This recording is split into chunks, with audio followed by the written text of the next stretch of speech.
guys, welcome back to my channel, SoCal Lily.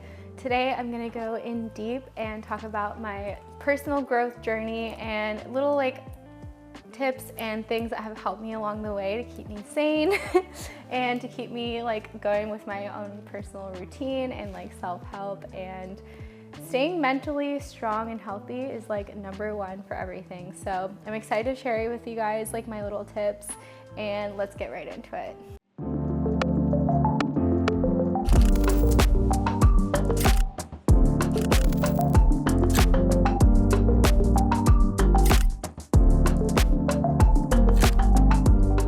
So number one, I would say I really love to meditate, and the way I personally meditate, there's so many different ways to meditate, but I really like going on long walks. I'll probably do depends on the day, but I'll do 30 minutes to an hour walk, and I either listen to podcasts that are really self-help podcasts, or podcasts that just get me excited about the day.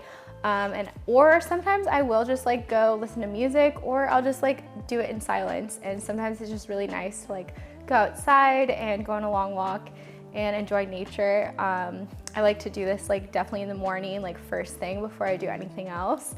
It's nice to be active and have that joint thing of being outside and being active. And it is also kind of just a mindless activity that really gets me in the really good headspace for the day. So that, I would say, is my number one self-help tip. I'm a huge walker addict, so yeah, that's number one.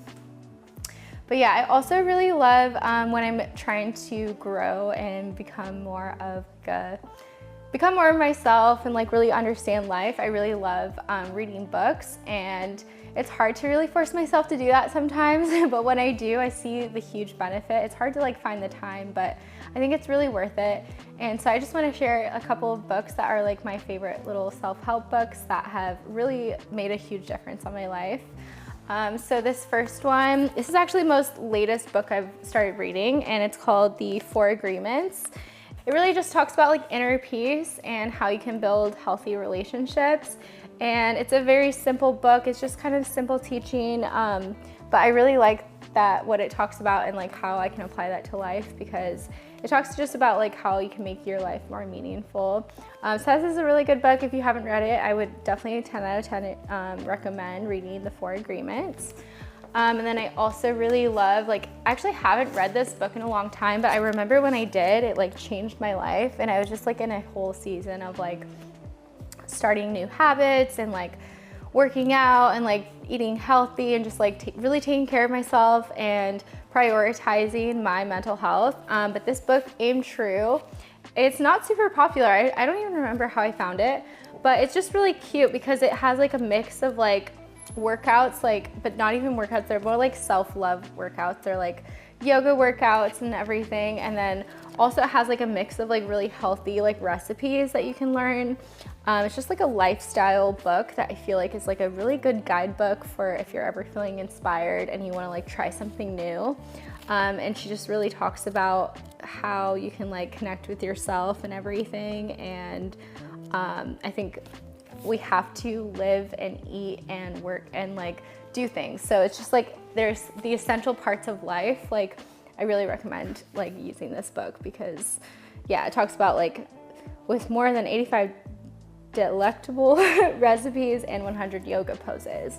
So it's just a mix of lifestyle things that teach you really how to connect with yourself. And then I want to talk about this book, which I actually just got very, very recently. I got it at LACMA in Los Angeles. It's an art museum, and I don't know, I was just I feel I want to buy something from the gift store, and they had this artist book there, and I think it's a collage, she folds papers together, but the whole book is consistent of different little quotes that she feels whatever you open to at a certain time, it will tell you kind of what you're feeling. So the book is called Help Me Do the Thing. And I really feel it's just, I don't know, I've had this happen a couple times now where it's I'm feeling something, I just I don't know how to put it into words, and I'll flip to a quote, and it's just very insightful. And for example, I just opened to this page and it says, "That was funny when blank happened, wasn't it?" question mark. I don't know. That was an interesting one. I've never opened to that page before. But, you know, I don't know, maybe it's like foresighting something that like I need to explain that was funny. So, but yeah, I love this book because it just like, it'll give you like little cute quotes, and I love art and I love collage work too. So it's an inspiration for me personally as well, because like I want to create art like this as well. But yeah, so this is a cute little book that has quotes, and I'm just obsessed with quotes. But yeah, so books I would say is like a huge thing for like my self-growth journey, and also meditation.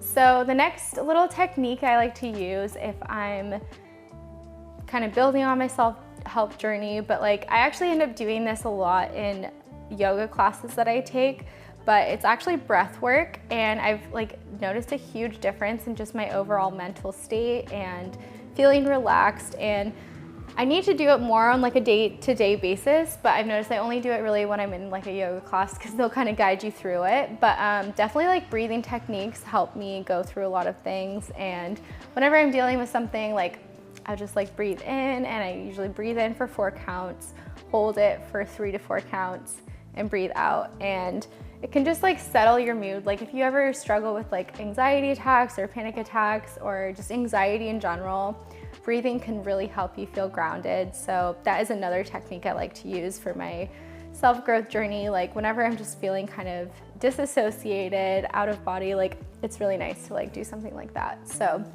breathing techniques have helped me a lot. And then the last one I would say is journaling.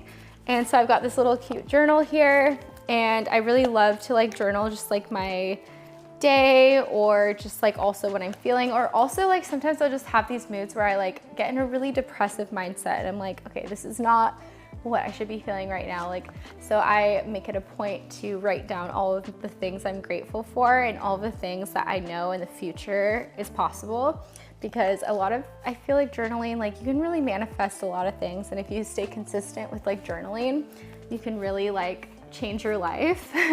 So I feel like there's something about like having a thought, but then putting it onto paper and like having it be physical is like something crazy, and it just makes a huge difference. So I don't know, I've noticed a huge difference like when I actually really take the time to journal.